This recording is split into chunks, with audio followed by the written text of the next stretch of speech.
భారతదేశ అత్యున్నత పౌర పురస్కారమైన భారతరత్న పొందితే వచ్చే సదుపాయాలేంటో మీకు తెలుసా?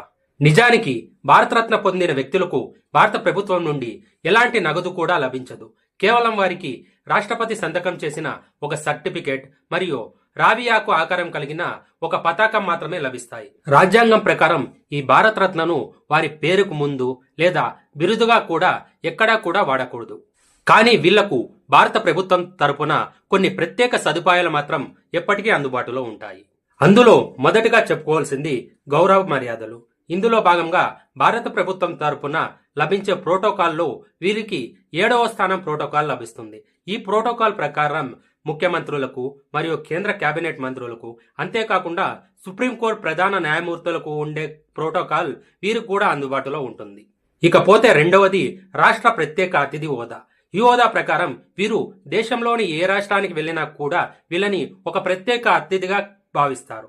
అంతేకాకుండా వీరికి ఉచిత రవాణా, ఉచిత బస మరియు ఉచితంగా భద్రతా సౌకర్యాలన్నీ కూడా ఆ రాష్ట్రం అనేది వీళ్ళకి చూసుకోవడం జరుగుతుంది. ఇకపోతే ఉచిత ప్రయాణ సౌకర్యాలు. ఈ ప్రయాణ సౌకర్యాల ద్వారా వీళ్ళు భారతీయ రైల్వేలో తమ జీవితకాలం పాటు ఫస్ట్ క్లాస్ ఏసీలో ఉచితంగా ప్రయాణించవచ్చు.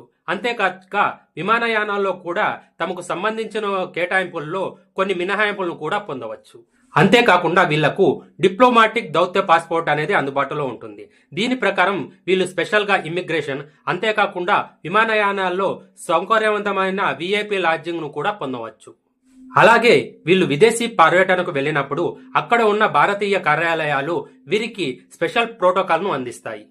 అంతేకాకుండా ఈ భారతరత్న పొందిన వ్యక్తులు పార్లమెంట్ సమావేశాలకు మరియు జాతీయ వేడుకలైన స్వతంత్ర మరియు గణతంత్ర దినోత్సవాలకు ప్రత్యేక అతిథిగా కూడా వెళ్ళవచ్చు.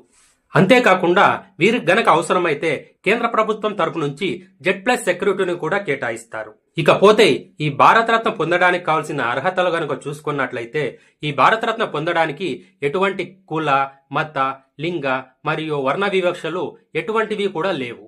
ఈ భారతరత్నను మొదట్లో కళలు, సాహిత్యం, ప్రజాసేవలు, సైన్స్ ఇలాంటి విభాగాలలో మాత్రమే కేటాయించేవాళ్ళు.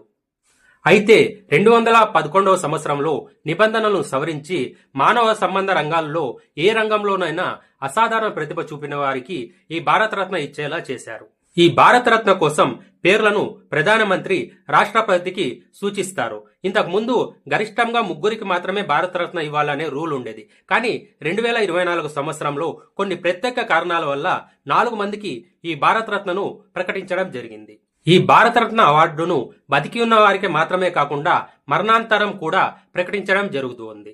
1954లో ఈ భారతరత్న మొదలుపెట్టినప్పటి నుంచి ఇప్పటి వరకు దాదాపు 53 మంది వరకు భారతరత్న అవార్డును ప్రకటించడం జరిగింది. అందులో ప్రముఖ వ్యక్తులను కనుక చూసుకున్నట్లయితే 1954 సంవత్సరంలో మొదటిసారి ప్రారంభించినప్పుడు మొదట భారతరత్న తీసుకున్న వ్యక్తి సర్వేపల్లి రాధాకృష్ణన్. ఈయన మన భారతదేశపు మొదటి ఉపరాష్ట్రపతి. దాని తర్వాత sir C V Raman, sir Mokshagundam Visvesvaraya, mother Teresa, BR Ambedkar, అలాగే నెల్సన్ మండేలా భారతరత్న పొందిన తొలి విదేశీ వ్యక్తిగా గుర్తింపు పొందారు. అంతేకాకుండా సచిన్ టెండూల్కర్ అతి చిన్న వయసులో భారతరత్న పొందిన వ్యక్తిగా గుర్తింపు పొందారు. ఇకపోతే ఈ భారతరత్న పొందిన మన తెలుగు వ్యక్తులను గనక చూసుకుంటే మొదటగా సర్ సివి రాధాకృష్ణ, ఈయన మొదటి భారతదేశ ఉపరాష్ట్రపతి.